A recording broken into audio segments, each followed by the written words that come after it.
Hey guys, and welcome back to the channel. So today we are probably going to be making the world's cheapest chili sauce.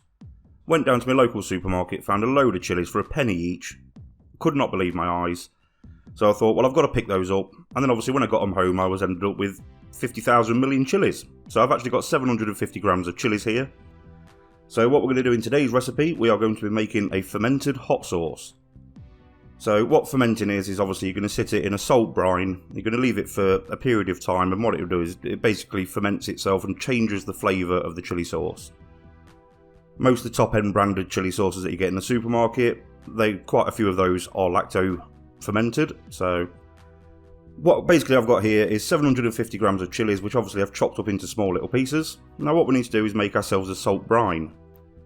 So I'm using a 5% brine here, so I've got 1 litre of water. Don't use tap water, try and use a nice bottled clean water. And then I've got 5 grams of salt. Obviously that gives you 5 grams to 1 litre is 5% brine. So all we're going to do is literally just add the water to the salt. We're going to give that a really good stir together just to make sure that it's really well incorporated. I'm not 100% sure what type of chilies these are.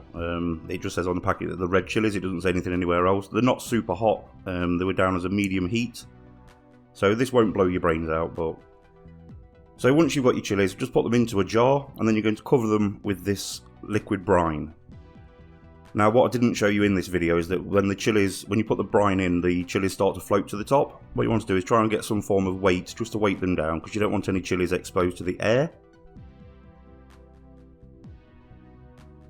So once all your chilies are in, we're literally just going to seal up these jars.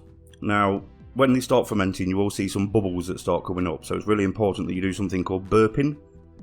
So what that is literally once a day, just open the lid just to release any gas so that your container doesn't explode. You really don't want that to happen. So we're going to leave these for about 7 days in that salt brine. And then like I say, after 7 days, you will start to see some bubbles and things like that forming. That means that the fermentation process has done its job, basically. So those chilies now will take on a completely different flavour and they will taste absolutely amazing. So we're going to strain off, I'm only going to do 1 jar of this just to show you to begin with. So I'm just going to strain it off, but make sure you keep that brine. Do not throw that brine away. It is literally liquid gold when making a hot sauce. You've got 2 ways of making this chili sauce. So you can either have it really smooth or you can have it chunky. I like to have mine chunky, but like I say, if you do want it smooth, just run it through a sieve. So I've added 4 cloves of garlic to this. I like to have it tasting like a sriracha sauce, so it's really garlicky. And then the vinegar I'm using is a distilled white vinegar. You can use any vinegar you like, really, just don't use, normal table vinegar. So I'll put 3 tablespoons of that in. And then I'm going to go in for about 4 tablespoons of my brine. Now, it's better off to add less brine than more. Obviously, if you put too much in, you can't take it out, but if you've not got enough in it, then obviously you can just add more at a later stage. So just start off with 4 or 5 tablespoons of your liquid brine. Now I'm going to use my new toy for this one. I just brought a new NutriBullet. This is no way sponsored by NutriBullet, just to let you know.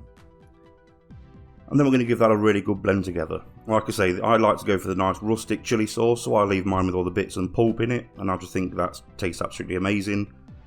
If you did want this to be like a Tabasco type sauce, so it's really watery, all you do is just run it through a sieve, and then you'll end up with a beautiful, smooth chili sauce at the end.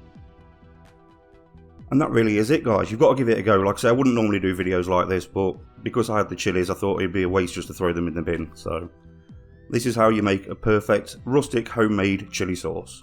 Thanks for watching, guys. See you in my next video.